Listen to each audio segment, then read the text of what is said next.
Berdasarkan hasil penelitian yang telah kami lakukan dengan menggunakan aplikasi Google Chrome, didapatkan bahwa banyak siswa yang tidak mengetahui apa saja layanan BK di sekolah. Mereka menganggap bahwa BK adalah tempat anak yang bermasalah dan tempat memberi hukuman. Bisa kita lihat bahwa guru BK belum begitu maksimal dalam menjalankan tugasnya, sebab guru BK belum menerapkan dengan baik bagaimana layanan BK di sekolah. Namun, masalahnya bukan hanya pada guru BK saja, melainkan pada siswa sendiri, di mana terlihat bahwa banyak siswa yang tidak pernah berkonsultasi dengan guru BK mengenai masalah yang dialaminya.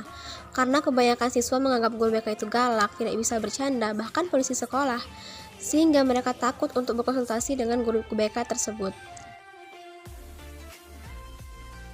Solusi yang dapat kami berikan untuk mengatasi masalah tersebut yaitu, untuk masalah yang pertama, banyak siswa yang tidak mengetahui apa saja layanan BK di sekolah.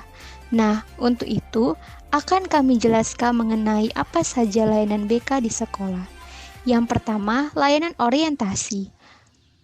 Merupakan layanan bimbingan yang dilakukan untuk memperkenalkan siswa baru atau seseorang terhadap lingkungan yang baru dimasukinya. Yang kedua, layanan informasi. Secara umum, bersama dengan layanan orientasi, bermaksud memberikan pemahaman kepada individu-individu yang berkepentingan tentang berbagai hal yang diperlukan untuk menjalani suatu tugas atau kegiatan. Yang ketiga, layanan penempatan dan penyaluran. Individu sering mengalami kesulitan dalam menentukan pilihan, sehingga tidak sedikit individu yang bakat, kemampuan, minat, dan hobinya tidak tersalurkan dengan baik. Individu seperti itu tidak mencapai perkembangan secara optimal. Mereka memerlukan bantuan atau bimbingan dari orang-orang dewasa, terutama konselor, dalam menyalurkan potensi dan mengembangkan dirinya. Yang keempat, layanan bimbingan belajar. Bimbingan belajar merupakan salah satu bentuk layanan bimbingan yang paling diselenggarakan di sekolah. Yang kelima, layanan konseling perorangan. Pada bagian ini, konseling dimaksudkan sebagai pelayanan khusus dalam hubungan langsung tatap muka antara konselor dengan klien.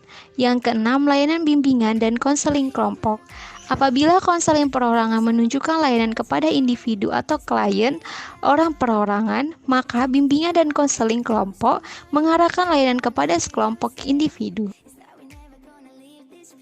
Permasalahan yang kedua, yaitu guru BK belum menerapkan dengan baik bagaimana layanan BK di sekolah, sehingga banyak siswa yang menganggap bahwa BK adalah tempat anak yang bermasalah dan tempat pemberi hukuman. Untuk itu, solusi yang dapat kami berikan yang pertama, berkomunikasi dengan siswa. Ketika ada siswa yang terkena masalah, hal yang pertama harus dilakukan seorang guru, yaitu berkomunikasi dengan siswa tersebut. Guru BK bisa memanggil siswa tersebut ke ruangan BK dan melakukan komunikasi secara pribadi. Pastikan keamanan siswa terjaga dan permasalahannya dirahasiakan dari siswa lainnya. Dengan begitu, ia tidak akan ragu memberitahu permasalahan yang dihadapi.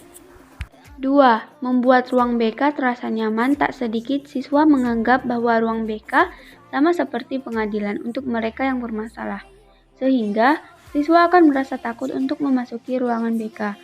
Dengan membuat ruang BK terasa nyaman dan aman, siswa akan lebih rileks dan tenang mengikuti bimbingan dan konseling. 3. Menjadi pendengar yang baik. Ketika siswa mengeluhkan sesuatu di sekolahnya atau menceritakan masalah yang ia hadapi, Anda harus bisa menjadi pendengar yang baik. Terlebih, mendengarkan merupakan tujuan utama bimbingan konseling.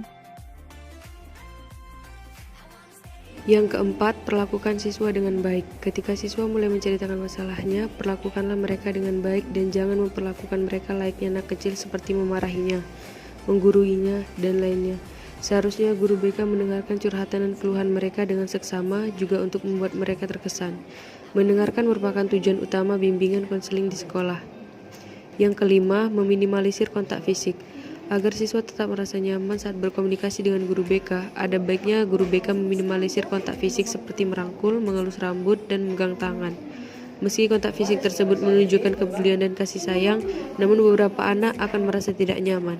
Yang keenam, menasihati tanpa menggurui. Saat ingin memberi nasihat pada siswa, hal pertama yang harus diingat yaitu dengan tidak menghakimi mereka. Tidak ada siswa yang harus dianggap tidak baik atau buruk mengenai pilihan yang mereka ambil, karena setiap orang memiliki peran masing-masing dalam menjalani hidupnya. Berikan nasihat dengan bijak agar siswa bisa mengambil nilai baik dari nasihat tersebut. Yang ketujuh, menjadi fasilitator. Sebagai seorang guru BK juga berperan sebagai fasilitator agar kegiatan belajar mengajar bisa berlangsung secara efektif dan permasalahan siswa teratasi. Seorang guru BK yang baik bukan hanya menyelesaikan masalah siswa, tetapi memperbaiki hubungan siswa dengan guru untuk mencapai tujuan pembelajaran dengan baik. Yang kedelapan, memberikan motivasi yang konkret. Memberikan motivasi layaknya ceramah yang terlalu lama mungkin akan membuat siswa merasa bosan. Terlebih jika isinya tidak relevan dengan perkembangan zaman. Nah, sebagai seorang guru BK, alangkah baiknya jika kita memberikan motivasi yang bersifat konkret. Motivasi tersebut bisa diambil dari video inspiratif, kisah menarik, dan lain sebagainya. Dari permasalahan tersebut, kita dapat mengetahui bahwa kebutuhan psikis siswa dinilai lebih penting dibandingkan kebutuhan fisik. Sebagai guru BK, kita harus bisa memberikan bimbingan yang menyenangkan untuk membangkitkan semangat siswa. Jika siswa dapat mengurangi atau bahkan keluar dari masalahnya, perkembangan mereka tidak akan terganggu. Mereka juga akan lebih fokus mengikuti kegiatan belajar dan meningkatkan prestasi lebih baik. Bimbingan dan konseling di sekolah sangatlah dibutuhkan dan menunjang kepribadian siswa dalam dunia pendidikan dan lingkungannya.